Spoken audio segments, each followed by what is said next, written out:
हे दोस्तों नमस्कार। एक बार फिर से स्वागत है आपके अपने यूट्यूब चैनल गुरुजी एग्जाम सेंटर पर। तो दोस्तों हम लोग यहाँ पर पढ़ने वाले हैं प्रमुख कवि और उनकी रचनाएं। यहाँ से भी क्वेश्चन आपके बनते हैं, है ना, और पूछे हुए प्रश्न आपके हैं।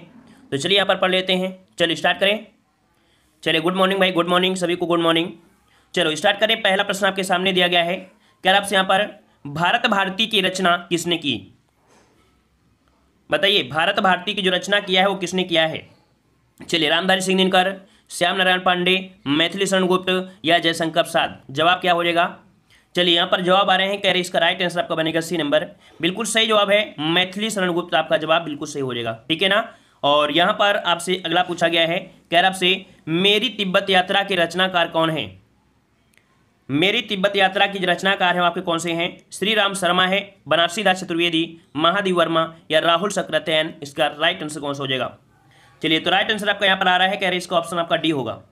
क्या डी या जवाब होगा आपका? बिल्कुल सही है। चलिए, बिल्कुल सही जवाब आया है यहाँ पर डी आपका, लगभग सभी का है, राहुल सक्सेना आपका जवाब सही हो जाएगा।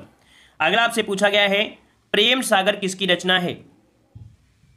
प्रेम सागर किसकी रचना है? प्रेम सागर किसकी रचना है? तो हमने बताया था प्रेम वही करता है जो लल्लू होता है ना। क्या होता है? लल्लू होता है। मतलब आपका जवाब क्या हो जाएगा? सी, लल्लू लाल प्रेम सागर, ये इसकी रचना है, ऑप्शन सी हो जाएगा। अगला प्रश्न आपके सामने दिया गया है, यहां पर आपसे कह रहा है अन्या से अनन्या किसकी रचना है? चलिए, 4 नंबर आपसे दिया गया है, अन्या से अनन्या, है ना, अन्या से अनन्या किसकी रचना है? यहां पर आपका जवाब सही कौन हो जाएगा? तो ये आपकी कह सकते हैं कि ये इनकी आत्मकथा है ना। किसकी? तो आपकी प्रभा खेतान की। किसकी? ऑप्शन डी हो जाएगा, प्रभा खेतान। ऑप्शन आपका डी सही हो जाएगा, प्रभा खेतान हो जाएगा। ठीक है ना। अगला प्रश्न आपका दिया गया है, जो कि आपसे कह रहा है इद्दनमम रचना किसकी है? इद्दनमम जो रचना है वो आपकी किसकी है? यहाँ पर जवाब देना है, ममता कालिया है, मन्नू भंडारी है, चित्रा मुग्धर या आपकी मैत्री पुष्पा। जवाब क्या बनेगा? यहाँ पर जवाब सही हो जाएगा, 5 का ऑप्शन आपका बना है यहाँ पर डी, मैत्री पुष्पा। किसकी है? मैत्री पुष्पा है। इसका राइट आंसर आपको जो बनेगा वो आपका यहाँ पर डी हो जाएगा, मैत्री पुष्पा हो जाएगा। ठीक है ना। और एक और इसी प्रकार से होती है, वो आपकी कैसी होती है? तो आपकी इदम इदम ना मम, मतलब लगभग इतन होती है, जो आपके कह सकते हैं भवानी प्रसाद मिश्र। ठीक है, कौन होते हैं? तो आपके भवानी प्रसाद मिश्र। भवानी प्रसाद मिश्र, मान लो अगर ये ऑप्शन में ना होते तो भवानी प्रसाद मिश्र आपको होते हैं, क्योंकि लगभग उन्हीं की आपकी होती है। ठीक है, तो यहाँ पर जवाब क्या हो जाएगा? डी हो जाएगा। अगला प्रश्न हमसे पूछा गया है, जो कि कह रहा आपसे चंद्रायन के रचयिता कौन है? चंद्रायन के रचयिता कौन है? मलिक मोहम्मद जैसी, कुतुबन मंझन या मुल्ला दाऊद, कौन हो जाएंगे? तो यहाँ पर मुल्ला दाऊद हो जाएंगे। क्या ये देखा जाए तो 6 का ऑप्शन डी हो जाएगा, बिल्कुल सही है, यहाँ पर डी हो जाएगा, मुल्ला दाऊद। और ये देखा जाए तो आपके हिंदी का ज्ञात प्रथम सूफी प्रेम काव्य आपका यही है, चंद्रायन। ऑप्शन यहाँ पर डी हो जाएगा। अगला क्वेश्चन पूछा गया है, हिंदी का पहला पत्र कौन सा है?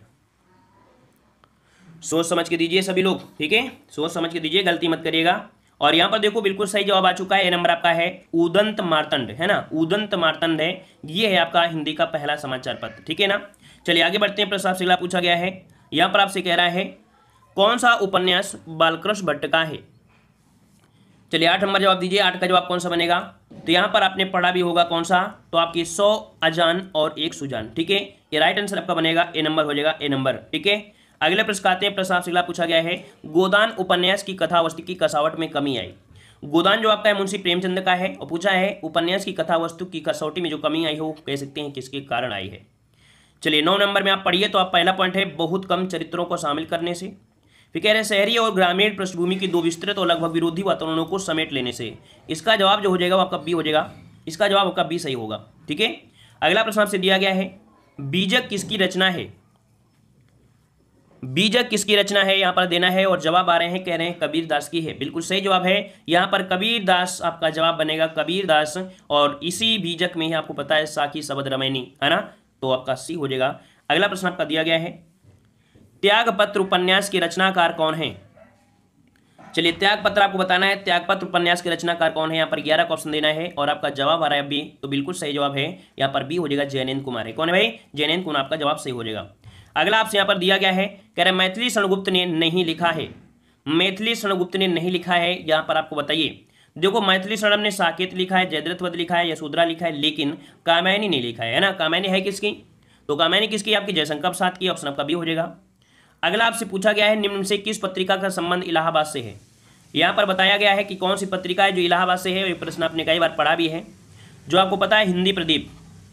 हिंदी प्रदीप ऑप्शन आपका बी हो जाएगा, हिंदी प्रदीप आपका हो जाएगा, है ना। चलिए आगे आते हैं, प्रश्न आपसे अगला पूछा गया है, कह रहा आपसे यहाँ पर सरस्वती पत्रिका के संपादक कौन थे। सरस्वती पत्रिका के जो संपादक थे वो आपके कौन थे, यहाँ पर जवाब देना है भारतेंदु हरिश्चंद्र, बालकृष्ण भट्ट, महावीर प्रसाद द्विवेदी या बाल मुकुंद गुप्ता। जवाब क्या बनेगा, जवाब यहाँ पर क्या हो जाएगा, तो जवाब यहाँ पर है हजारी प्रसाद द्विवेदी, बिल्कुल सही है। इनके संपादक जो आपके कौन है, तो महावीर प्रसाद द्विवेदी, है ना, महावीर प्रसाद द्विवेदी, ऑप्शन आपका यहाँ पर हो जाएगा सी नंबर। चलिए आगे आते हैं, प्रश्न आपसे अगला पूछा गया है, कह रहे हैं मेरी तिब्बत यात्रा के रचनाकार कौन है। तो ये प्रश्न आपने अभी पढ़ा भी था, है ना, इस प्रश्न को अभी आपने पढ़ा है, मतलब इसका जवाब आपको कमेंट बॉक्स में कमेंट करके बताना है, क्योंकि इसी वीडियो में आपने पढ़ा था, ठीक है। चलिए क्वेश्चन आपका रिपीट हुआ था, इस कारण हमने दे दिया है। चलिए यहाँ पर आपसे दिया गया है, परमाल रासो किसके द्वारा रचित है।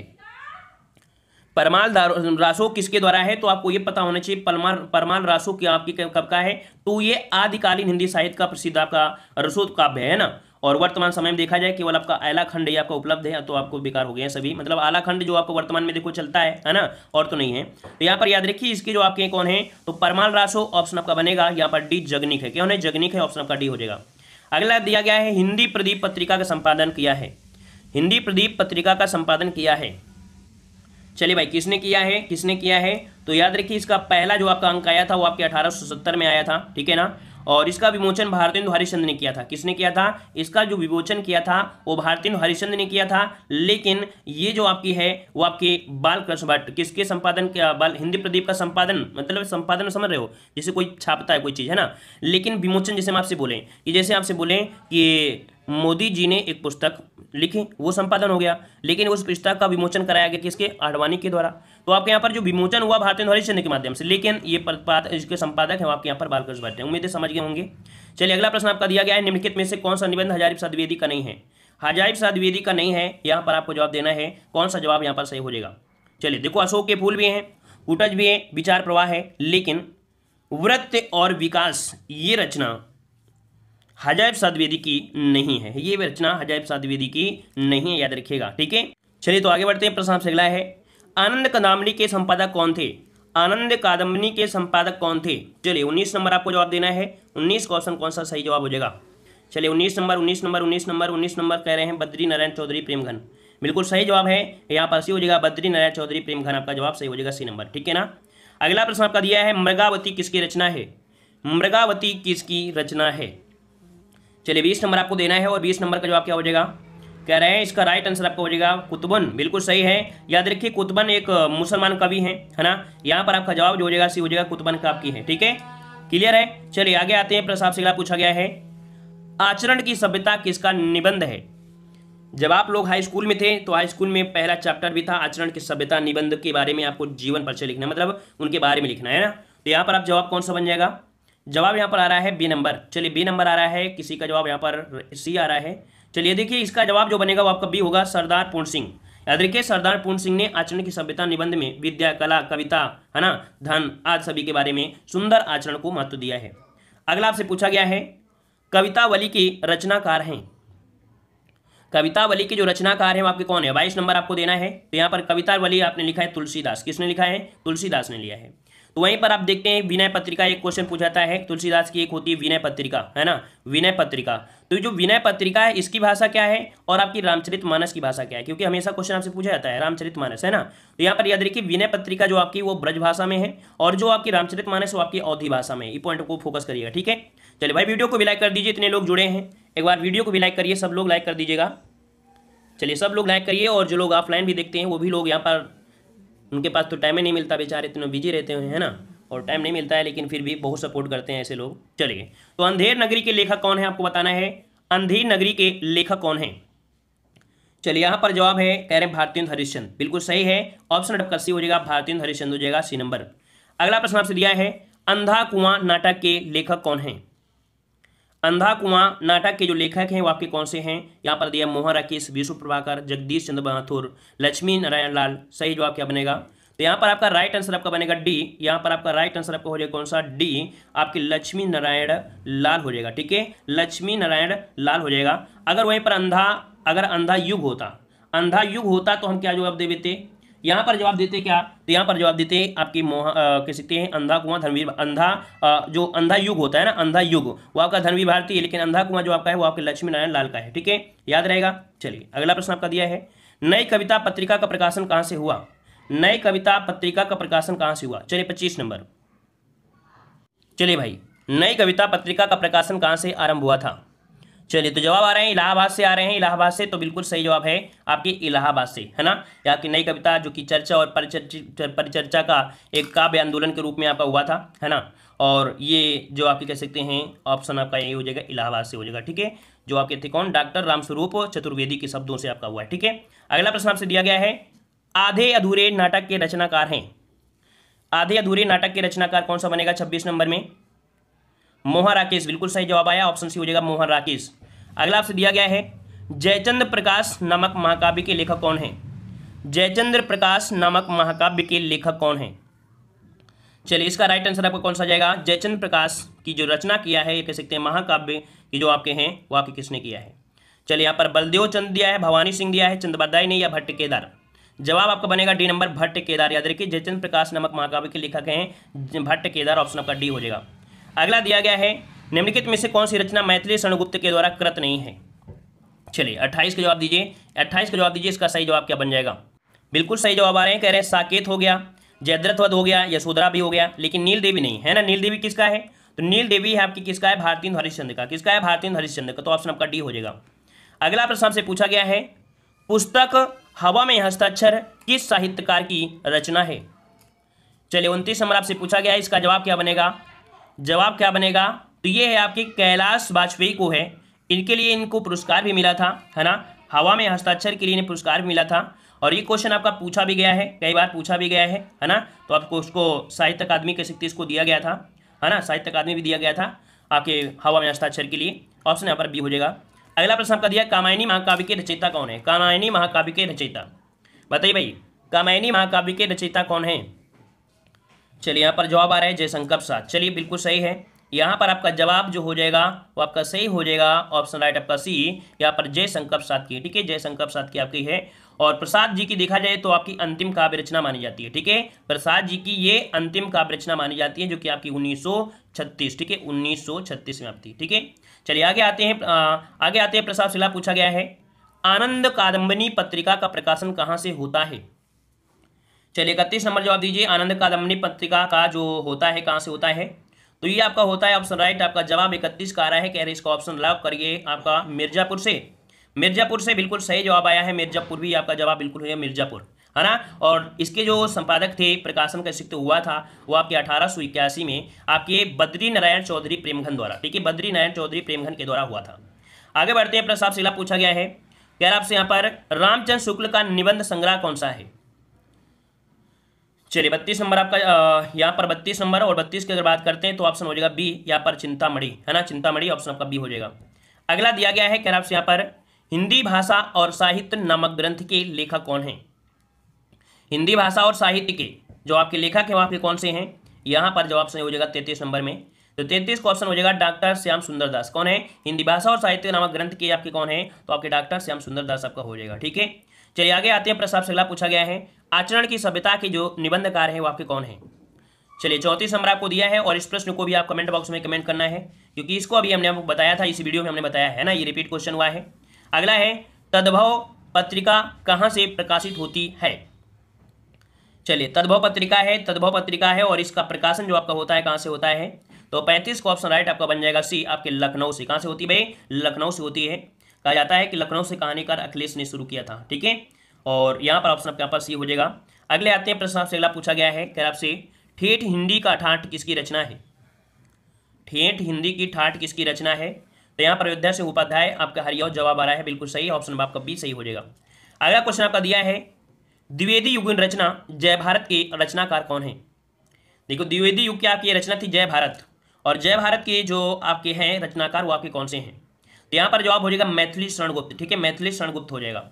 इन प्रश्नों को पढ़ लीजिएगा, क्योंकि यही प्रश्न आपके आने हैं घूम फिर के। चलिए अगला प्रश्न है, मधुशाला के लेखक कौन हैं? मधुशाला की वजह से ये आपके राइटर थे जो आपके बहुत प्रसिद्ध हुए थे। आपके बच्चन, मतलब हरिवंश राय बच्चन, ठीक है, हरिवंश राय बच्चन जो कि मधुशाला के बहुत ही प्रसिद्ध आपके कवि रहे हैं, ठीक है ना।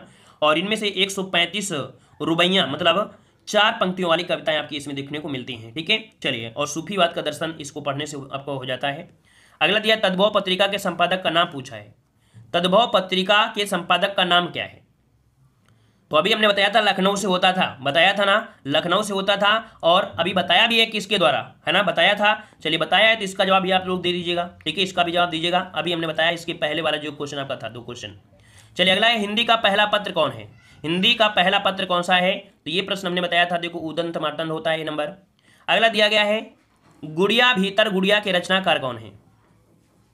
गुड़िया भीतर गुड़िया के जो आपके रचनाकार है वो आपके कौन है 41 नंबर में? तो ये हो जाएंगे मैत्रेय पुष्पा, ऑप्शन बनेगा B Maitreya Pushpa. Next question दिया गया है 100 अजान एक सुजान के रचनाकार का नाम बताना है। चलिए, 42 नंबर आपसे दिया गया है, 42 क्या बनेगा? तो 42 का आपका हो जाएगा बालकृष्ण भट्ट, ऑप्शन आपका बनेगा बी बालकृष्ण भट्ट हो जाएगा, ठीक है। ये भी हमने अभी देखो पढ़ाया है, बार बार जब पढ़ोगे तो क्वेश्चन रिपीट होने लगते हैं ना। चलिए, अगला क्वेश्चन दिया है, क्या आपसे यहाँ पर भक्तमाल के रचनाकार हैं।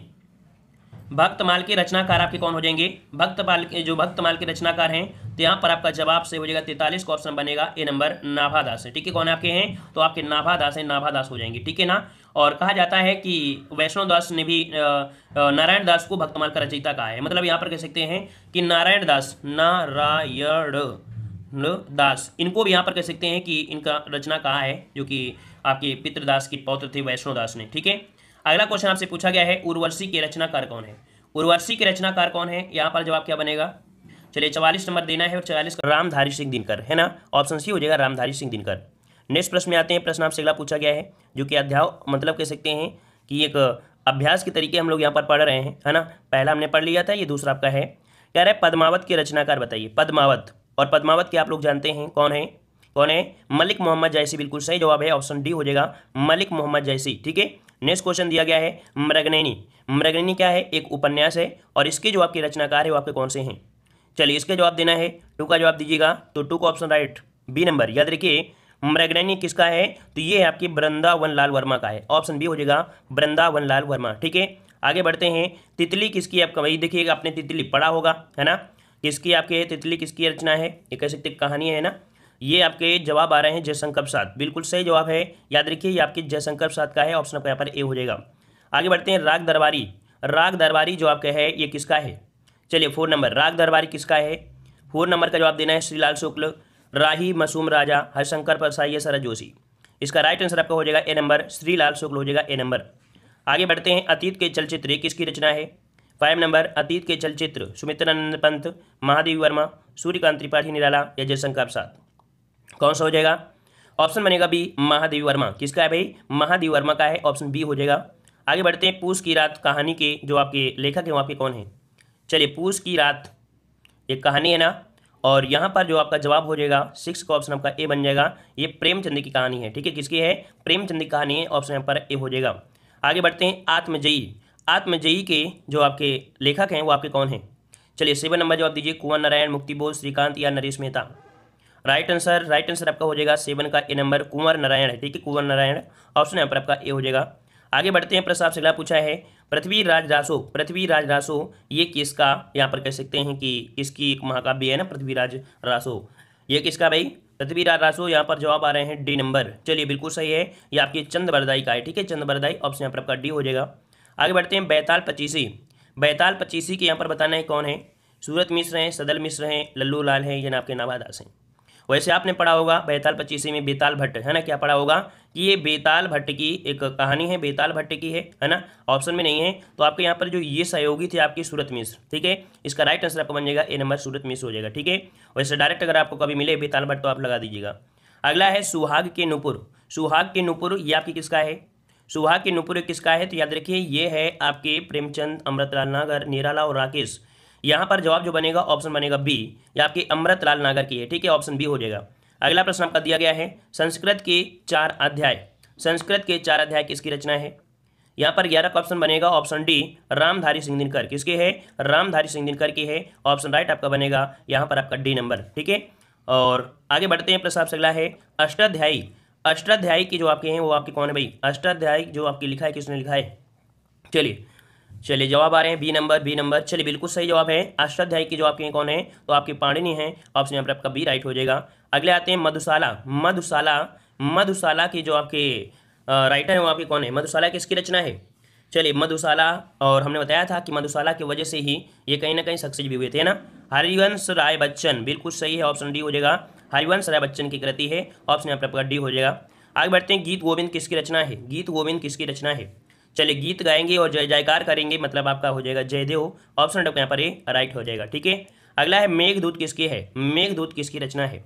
चलिए 15 को ऑप्शन देना है। मेघदूत किसकी रचना है। कालिदास का ऋतुसंहार मेघदूत है ना, ये आपके किसका है, ऑप्शन बी हो जाएगा, कालिदास की है, ऑप्शन आपका बी राइट हो जाएगा। अगला प्रश्न दिया है यामा। यामा बताइए, यामा किसकी है। यामा किसकी है। मीराबाई की है क्या, कि सुमित्रानंद पंत है, महादेव वर्मा है, सुधदेव कुमारी चौहान।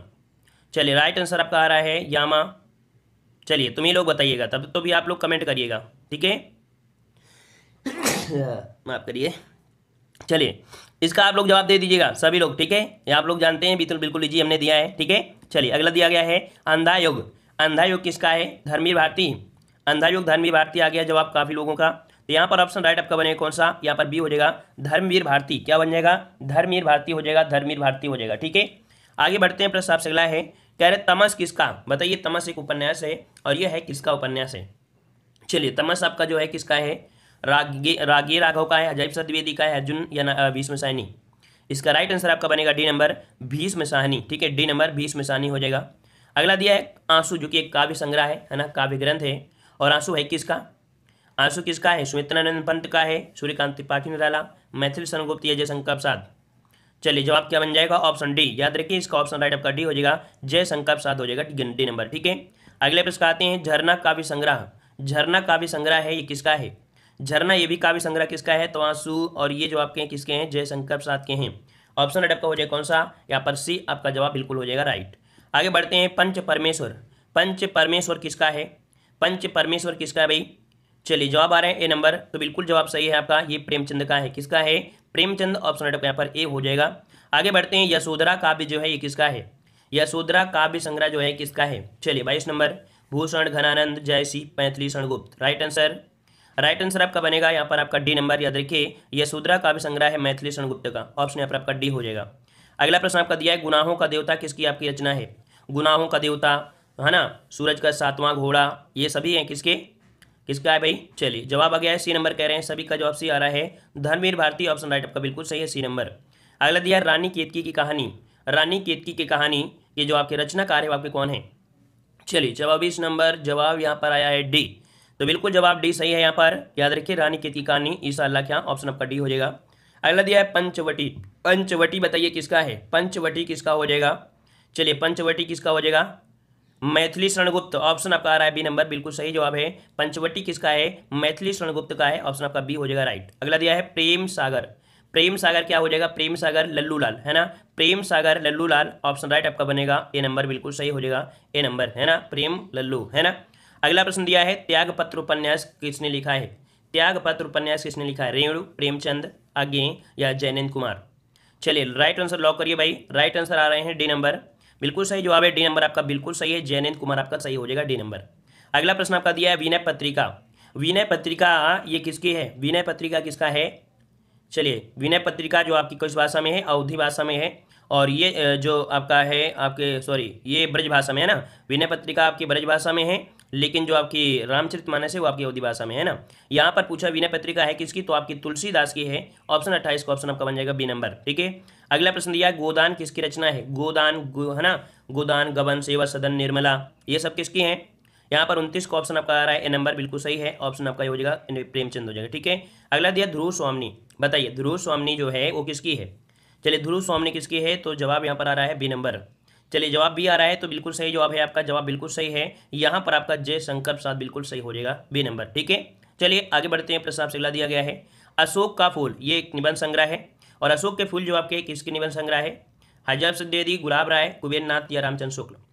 चलिए राइट आंसर आपका ए आ रहा है, यहाँ पर जवाब हो जाएगा ए नंबर, हजाब द्विवेदी, ठीक है, ए नंबर आपका राइट हो जाएगा। अगला है पल्लव। पल्लव की अगर बात करते हैं तो पल्लव किसका है, महादेव वर्मा का है, जयशंकर प्रसाद का है, निराला है या सुमित्रानंद पंत। चलिए क्या हो जाएगा, चलिए 32 का ऑप्शन दे रहे हैं, ऑप्शन डी सुमित्रानंदन पंत आपका जवाब बिल्कुल राइट है, डी नंबर आपका हो जाएगा। अगला दिया चिंतामणि के लेखक बताइए, चिंतामणि के आपके कौन है, चिंतामणि के कौन से हैं आपके। चलिए तो यहाँ पर 33 का ऑप्शन आया है, चिंतामणि रामचंद्र शुक्ल, क्या होगा, यही होगा ना, रामचंद्र शुक्ल बिल्कुल सही जवाब है, ऑप्शन बी हो जाएगा, चिंतामणि रामचंद्र शुक्ल हो जाएगा बी नंबर। अगला दिया रंगभूमि उपन्यास के जो लेखक है कौन है, रंगभूमि उपन्यास के जो लेखक है आपके कौन है, रंगभूमि आपके ये कौन है, आपके प्रेमचंद है, इसका ऑप्शन भी बनेगा सी नंबर प्रेमचंद। ठीक है, अगला प्रश्न आपका दिया गया है, यहाँ पर आपसे कह रहा है शेखर जीवनी, शेखर जीवनी ये किसकी रचना है। चलिए 35 नंबर दीजिए, शेखर जीवनी किसकी है, शेखर जीवनी किसकी है, अज्ञे जी की है, आप याद रखिए ऑप्शन बनेगा 35 का बी नंबर, ये अज्ञे की है। ठीक है, चलिए अगला दिया है प्रेम पचीसी, प्रेम पचीसी एक काव्य संग्रह है, कहानी संग्रह है, और ये कहानी जो आपकी है किसकी है। चलिए 36 नंबर, चलिए जयशंकर प्रसाद, प्रेमचंद, अज्ञे या यशपाल, कौन बनेगा, कौन बनेगा यहाँ पर, तो आपका बनेगा ऑप्शन आपका बी, यहाँ पर आपकी प्रेमचंद हो जाएगा बी नंबर। ठीक है, अगला प्रश्न आपका दिया है मानस का हंस, मानस का हंस ये किसकी रचना है। चलिए 37 नंबर, मानस का हंस आपके अमृतलाल नागर का है, याद रखिए इसका राइट आंसर आपका ये हो जाएगा अमृतलाल नागर, आपका सही जवाब हो जाएगा 37 का ऑप्शन ए नंबर। ठीक है, आगे बढ़ते हैं, प्रश्न आपसे अगला है शिवा बावनी, शिवा बावनी किसका है, शिवा बावनी किसका है, अज्ञे का है, भूषण का है, जगनिक का है या केशव का है। चलिए 38 नंबर आपका दिया गया है और आपका राइट आंसर क्या बनेगा। चलिए 38 का ऑप्शन आपका बी हो जाएगा, भूषण का है, किसका है, तो शिवा बावनी आपकी भूषण का है, ऑप्शन आपका यहाँ पर बी राइट हो जाएगा। ठीक है ना, अब यहाँ पर आपकी कुछ पंक्तियाँ जो आपकी एग्जाम में आती हैं, है ना, ये पंक्ति दी है, इस पंक्ति किसने लिखा है, वैसे आपको रटेंगे नहीं, लेकिन जब 1 से 2 बार पढ़ोगे तो 100% आपको पता तो चली जाएगा ना, तुक्का तो लगा ही सकते हो ना, जरूरी नहीं कि हर चीज़ रटी जा सकती है, बस रिवीजन करोगे तो हो सकता है ऑप्शन के अनुसार तुक्का ही लगा दो, है ना। चलिए तो यहाँ पर देखा दिया गया है, नर की अरुणल वीर की गत एक करी जोई, जैतो नीचो है चले तय तो ऊंचो होए, इस दोहे के रचनाकार आपसे पूछा है, यहाँ पर आपका जवाब जो बनेगा वो कौन सा हो जाएगा। चलिए बताइए, किसी को आ रहा है, किसी को आ रहा है तो बताइए, नर की अरुणल वीर की गत एक कर जोई, जैते जीतो पंक्ति में ये किसकी पंक्ति है। चलिए तो 1 का जवाब आया है यहाँ पर ऑप्शन राइट। चलिए यहाँ पर सी हो जाएगा, ये बिहारी दास की है, किसकी है, बिहारी जी की है, इसका राइट आंसर आपका बनेगा सी, बिहारी जी की है। चलिए अगला आपसे यहाँ पर दिया गया है, मुझे तोड़ लेना वनमाली देना उस पद पर फेंक, मातृभूमि पर शीश चढ़ाने जिस पर्थ जावे, जय वीर अनेक, किसकी पंक्ति है। चलिए इसके रचनाकार आपके कौन है, तो आपने पढ़ा भी होगा, आपने पढ़ा होगा, किसकी है, माखन लाल चतुर्वेदी, है ना, ऑप्शन आपका यहाँ पर बी हो जाएगा, माखन लाल चतुर्वेदी की आपकी रचना है, ऑप्शन यहाँ पर आपका बी सही हो जाएगा। ठीक है ना, चलिए पुष्प की अभिलाषा एक कविता की पंक्ति है इनकी, पुष्प की अभिलाषा। ठीक है, अगला क्वेश्चन आपसे दिया गया है, दशरथ सुत त्यों लोक बखाना, राम नाम का मरम है आना, किस रचनाकार की पंक्तियां हैं। चलिए यहाँ पर बताइए, इसका जवाब जो बनेगा वो आपका कौन सा हो जाएगा। तो यहाँ पर जवाब है ऑप्शन राइट, किसी का ए आ रहा है, किसी का और भी है। अच्छा देखो याद रखिए, तुलसीदास द्वारा ये कबीर की फजीहत है, मतलब देखा जाए तो यहाँ पर ये पंक्ति कहा था किसने, यहाँ पर बी कबीर ने। इस पंक्ति को लेकर तुलसीदास ने बाद में इस पंक्ति पर थोड़ा सा बातें यहाँ पर बोली। ठीक है, आप सर्च करिएगा अच्छे से। ठीक है, आप वहाँ पर जब सर्च करेंगे तो आपको मिलेगा तुलसीदास द्वारा कबीर की फजीहत, दशरथ सुत्ती हूँ लोक बखाना, मतलब यहाँ पर वो दिया गया है कि तीनों लोकों में दशरथ के पुत्र को राम कहा जाता है, लेकिन राम नाम का असली मर्म है आना, अर्थात अन्य या अलग भिन्न होता है। ठीक है ना, याद रखिएगा इसका ऑप्शन बी ही सही किया गया है, जितनी जगह आपको मिला है सब जगह आपको कबीर ही सही है। मतलब यहाँ पर ये इन्होंने जो वर्ड कहा है वो कहीं ना कहीं इस बात पर कई राइटरों ने कहा है कि आपने जो बात किया वो गलत है, इन्होंने राम नाम नहीं माना है, वे कह रहे हैं राम का अर्थ होता है आना, है ना, इनका अर्थ होता है आना, इन्होंने बोला है। इस कारण कबीर की इस वाणी पर कई लोगों ने कई प्रकार से मतलब आलोचना इनकी की है। ठीक है ना, तो इसका ऑप्शन आपका बी हो जाएगा। ठीक है ना, और यहाँ पर तुलसीदास द्वारा भी इसकी फजीहत किया है। ठीक है ना, तो याद रखिए ये जब मिले तो आपको भी लगाना है, और आप भी सर्च कर लीजिए, अपने आप को संतुष्ट कर लीजिएगा। ठीक है, अपने आप को संतुष्ट कर लीजिएगा, अच्छे से सर्च करिएगा, है ना, 5-6 जगह देखना, ऐसा नहीं कि पहला वर्ड आप देखो और इसके बाद कह दो हाँ नहीं सर जी इसका ऑप्शन ए दे रहा है ना, 2-3 बार और नीचे जाइए, क्लिक करिएगा, नई नई साइट में खोजिएगा, उन्हीं में पहला जब सर्च करते हो ना गूगल में, उसकी बात तो देखा करो, लेकिन और भी नीचे देखा करो कि किस में हो रहा है। ठीक है ना, क्योंकि अगर हम भी एक को सर्च करके देख लें तो बहुत ऐसे क्वेश्चन गलती होते हैं। ठीक है ना, और ये साइट चलती हैं बनाती हैं ना, वो भी हमारे जैसे टीचर ही होते हैं, वो बना के डाल देते हैं, जरूरी नहीं होता है कि उनका 100% सही हो, है ना। तो गूगल भी 100% सही नहीं होता है, गूगल चलाने वाले भी हम ही जैसे लोग होते हैं जिनकी साइट बनी होती है। ठीक है ना, चलिए अगला क्वेश्चन यहाँ पर दिया गया है, अति सूधो स्नेह को माखा है, ये किसकी पंक्ति है।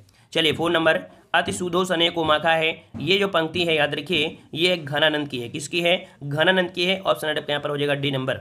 अगले प्रश्न आते हैं, प्रश्न आपसे पूछा गया है, यहाँ पर आपसे कह रहा है अमी हलाहल मद भरे सेत श्याम रत्नार जियत मरत झुक झुक परत जेह चितवत एक बार, ये किस कवि की पंक्ति है?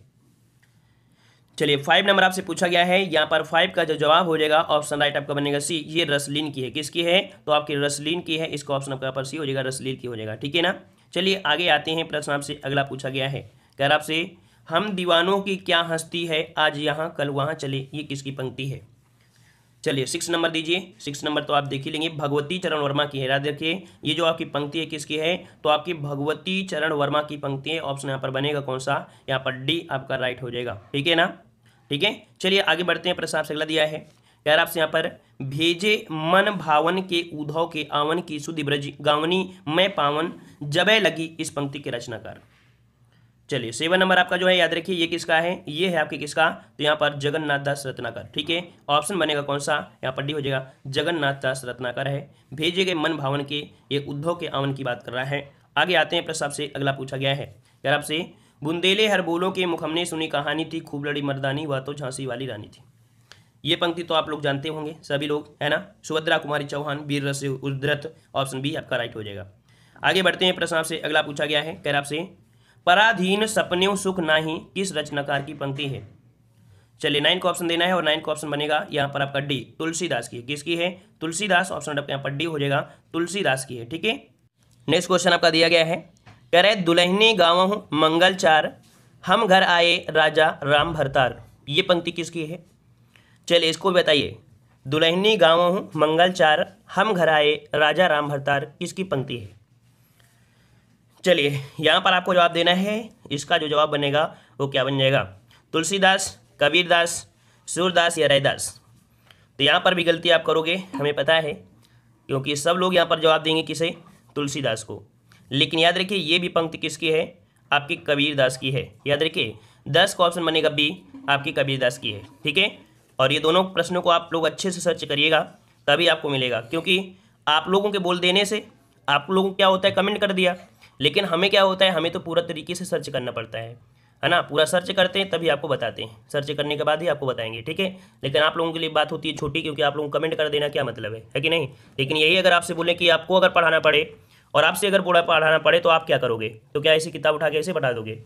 आपको भी सर्च करना पड़ेगा, और एक जगह नहीं 5 जगह सर्च करना पड़ेगा। ठीक है, तो इसको भी सर्च कर लीजिएगा आप अपना। ठीक है, चलिए अगला है तोड़ने ही होंगे मठ और गढ़, ये जो पंक्ति हो किसकी है? चलिए 11 नंबर यहाँ पर क्या हो जाएगा? तो ये आपकी किसकी है? तो आपकी मुक्ति बोध की है। ऑप्शन आपका बनेगा डी नंबर। ठीक है, ये जो हमने क्वेश्चन ये दिए है ना, ये क्वेश्चन इसको आप लोग सर्च करिएगा, क्योंकि ये भी क्वेश्चन आपका पूछा हुआ है। ठीक है, पूछा गया है और इसका जवाब ये मिलेगा आपको। ठीक है, और इसके पहले जो क्वेश्चन था वो भी आपका पूछा गया था, उसका भी जवाब आपका कबीर था। ठीक है ना, तो अच्छे तरीके से सर्च करिए, सर्च करने के बाद ही कमेंट बॉक्स में कमेंट करिएगा। ठीक है ना, तो मिलते हैं अगली क्लास जो आपकी वो करंट अफेयर की। जल्दी से आइए, अगली करंट अफेयर की क्लास हम लोग स्टार्ट कर रहे हैं। ठीक है, जल्दी से आइए, करंट अफेयर की लिंक दी जा रही है, उसमें आप क्लिक करके जुड़ सकते हैं।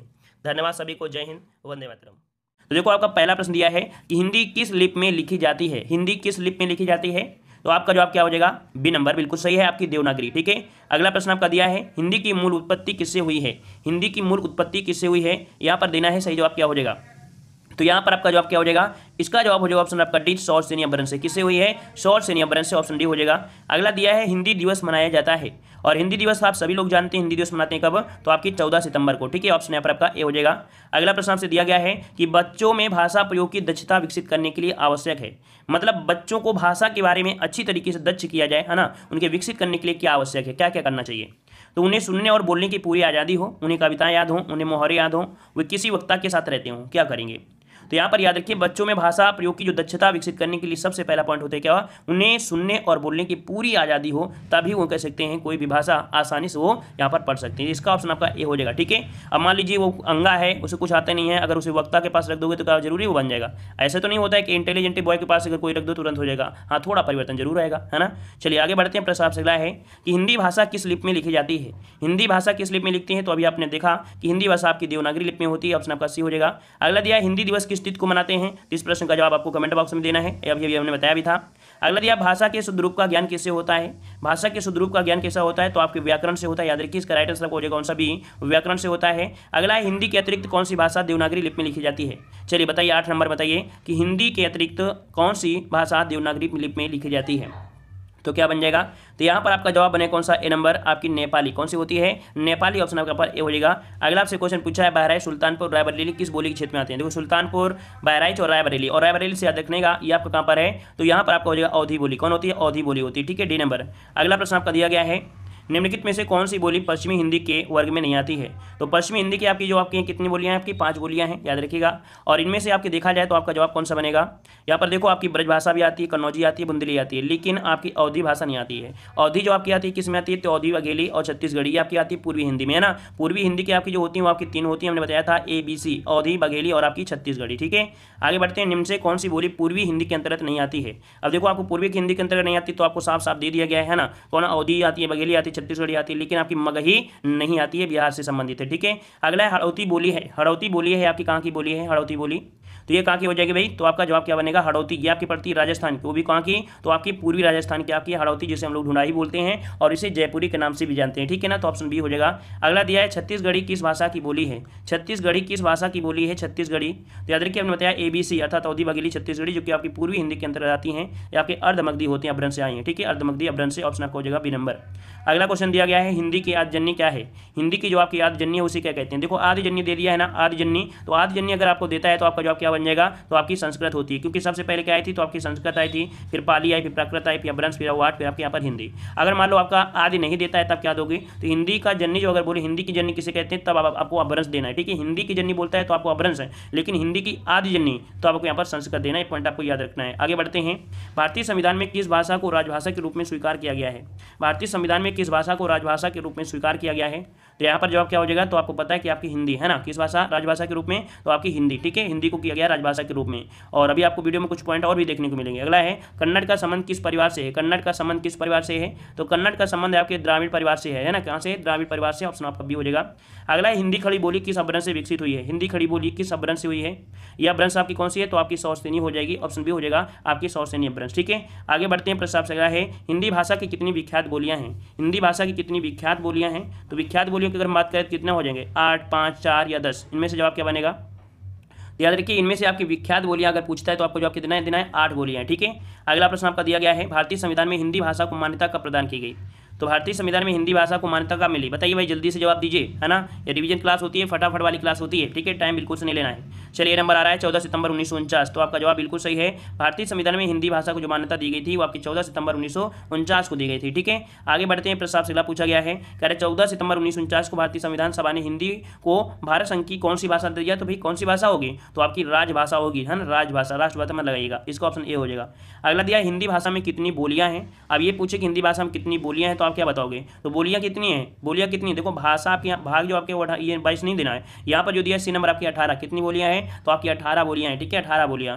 अगला दिया निम्नलिखित में से किस देश में हिंदी भाषा का प्रयोग लिखने एवं बोलने में भी किया जाता है, याद रखिए ये ऐसा देश है जहाँ पर आप हिंदी लिखते भी हैं, बोलते भी हैं, आपका कौन सा है, तो ये जो संबंध भी हैं इस देश के साथ काफ़ी अच्छे संबंध अपने देश के हैं, और इकोनॉमिक्स के हिसाब से पैसा भी यहाँ पर देखा जाए तो ये हमारे यहाँ हेल्प भी करता है, मॉरिशस, ठीक है, मॉरिशस है, इसके पैसे भी अपने यहाँ देश में काफ़ी इसे इन्वेस्ट करता है हर चीज़ के लिए, ठीक है। अगला, किस बोली में ने परसर्ग लगाया जाता है, किस बोली में ने परसर्ग होता है, ने परसर्ग बताइएगा, तो ने परसर लगता है कि इसमें, तो आपकी खड़ी बोली में होता है, इसका ऑप्शन सी हो जाएगा खड़ी बोली, ठीक है। अगला प्रश्न दिया गया है, गाजीपुर में बोली जाने वाली प्रमुख बोली कौन सी है, गाजीपुर में जो बोली जाती है वो आपकी कौन सी बोली होती है, गाजीपुर, तो गाजीपुर याद रखिए आपकी भोजपुरी, कौन सी बोली आती है, भोजपुरी बोली जाती है, ऑप्शन बी हो जाएगा भोजपुरी, ठीक है। अगला दिया है, भ्रंश का विकास किस अपभ्रंश से हुआ है, और सॉरी ब्रज भाषा, और ब्रज भाषा जो कि आती है कहाँ पर आती है, आपकी पश्चिमी हिंदी में आती है, और पश्चिमी हिंदी आती है, तो इसका मतलब आपका जवाब क्या हो जाएगा, सौरसेनी हो जाएगा, क्या हो जाएगा, सौरसेनी हो जाएगा, सौरसेनी अपभ्रंश से होता है, ठीक है ना। अब यहाँ पर कुछ हमने पॉइंट आपको ले लिया है, देखो वो हमने बताया कि इस टॉपिक के सबसे लल्लन टॉप प्रश्न आपके यही 30 आपके प्रश्न होते हैं, लल्लन टॉप प्रश्न आपके यही होते हैं, और इसके बाद बहुत कुछ मिलता है देखने को, ऐसा नहीं है कि आपको ना मिले, बहुत कुछ आपको देखने को मिल जाता है इस टॉपिक में, ठीक है। तो यहाँ पर देखो आपकी कुछ हमने थ्योरी यहाँ पर रखा है जो कि बहुत ही अच्छी थ्योरी आपके लिए, ठीक है। कह रहा भारत में अनेक भाषाएं बोली जाती हैं, किसी भाषा में संविधान की 8वीं अनुसूची में शामिल, मतलब कोई भी जो आपकी भाषा है ना, वो आपकी 8वीं अनुसूची में शामिल किया गया है। संविधान के प्रारंभ में केवल आपकी 14 भाषाओं को राजकीय भाषा का दर्जा दिया गया था, वर्तमान में कितनी आपकी 22 भाषाओं को मान्यता दिया गया है, वो इस प्रकार से आपकी दी गई हैं, आपकी ये 22 आपकी, इनको आप पढ़ सकते हैं, ठीक है, स्क्रीनशॉट लीजिए और कर सकते हैं। हैं। इन सब में हिंदी एक ऐसी भाषा है जो देश के 10 राज्यों में बोली जाती है, इसलिए हिंदी भारत की राजभाषा है। मतलब सबसे ज़्यादा देखा जाए तो हिंदी बोली जाती है आपके 10 राज्यों में, इसी कारण से सबसे ज़्यादा बोली जाने वाली कौन होती है? हिंदी, इसलिए हिंदी भारत की क्या है? राजभाषा है। ठीक है, अगला दिया है यहाँ पर 21वें संशोधन 1967 में यहाँ पर सिंधी को, और 71वें संशोधन 1992 द्वारा नेपाली, मणिपुरी, कोकड़ी इनको किया गया था। ये क्वेश्चन आपका बनता है, आप लोग इस पर ध्यान नहीं देते, लेकिन एग्जाम में जब जाओगे तो कंफ्यूज होगे, 100% कंफ्यूज होगे, है ना, हमें पता है, इसलिए हमने ये क्वेश्चन करा दिया है ताकि इस टॉपिक से कोई प्रश्न आपको गलत ना हो। ठीक है, तो 21वें संशोधन वाला 1967 में सिंधी को जोड़ा गया था, और 71वें संशोधन 1992 द्वारा किसे? तो नेपाली, मणिपुरी, कोंकणी, और आपका जो 92 वाला था उसमें क्या हुआ था 2003 में? बोडो, डोंगरी, मैथिली और आपका संथाली जोड़ा गया। अभी परेशान मत होइए, अभी ये ट्रिक से बताएंगे। ठीक है, ये अभी ट्रिक से बता रहे हैं, परेशान मत होइए। अब यहाँ पर देख सकते हैं संशोधन द्वारा जोड़ी गई आपकी भाषाएं, है ना, बताया था अभी ट्रिक से आपको पढ़ना है। देखो यहाँ पर दिया है 71 नेपाली मणि को लाएं, 71 नेपाली मणि को लाएं, मतलब क्या हुआ? ने से आपका हो जाएगा क्या? नेपाली, है ना, 71वां संशोधन हुआ, ने से आप नेपाली से क्या हो जाएगा? नेपाली, मणि से मणिपुरी, और को से आपका हो जाएगा कोंकणी। तो आपके 71वां संशोधन जो आपका हुआ था, 71वां जो संशोधन हुआ उसमें से क्या क्या आया? तो आपकी कोंकणी, मणिपुरी और आपकी नेपाली। अब उम्मीद है कि ये पॉइंट आपको याद रहेगा, है ना, रिवीजन करेंगे तो याद रहेगा, नहीं तो फिर आपको याद नहीं रहेगा। ठीक है ना, क्योंकि कोई भी ट्रिक होती है तो उसको रटना भी पड़ता है, ऐसा नहीं होता है कि हाँ ट्रिक है तो बिल्कुल रट जाए। ठीक है ना, और एक बार पढ़ लोगे तो दोबारा भी इसको रिवीजन करना पड़ता है। ठीक है ना, तो ये भी आपको पॉइंट रहेगा याद 71वें वाले में जो 1992 में ये हुआ था। ठीक है, और यहाँ पर आपका देखो नेपाली, मणिपुरी, कोंकणी हो गया। अगला दिया गया है 92 नंबर में जो आपका संशोधन हुआ था, इसमें से आपके 2003 में, ठीक है, 2003 में हुआ था। ठीक है ना, जिसमें से आपकी देखो बदमाशों ने चुराए, बदमाशों ने चुराया। ठीक है, 92 को बदमाशों ने चुराया, बोडो, डोंगरी और मैथिली और आपकी संथाली, है ना, संथाली, मैथिली, डोंगरी और आपकी बोडो, ये आपकी 92 संशोधन वाला आपका था। ठीक है ना, तो यहाँ पर कह सकते हैं कुछ हमने यहाँ पर देखो टेस्ट आपके लिए थे, लेकिन हमें लगता है कि ये वाले जो आपके प्रश्न थे, इन प्रश्नों में आप डाउट हो सकते थे, थोड़ा कंफ्यूज हो सकते थे, लेकिन इसी कारण हमने यहाँ पर आपको बता दिया है। ठीक है, उम्मीद है पसंद आया है, पसंद आया तो वीडियो लाइक करें।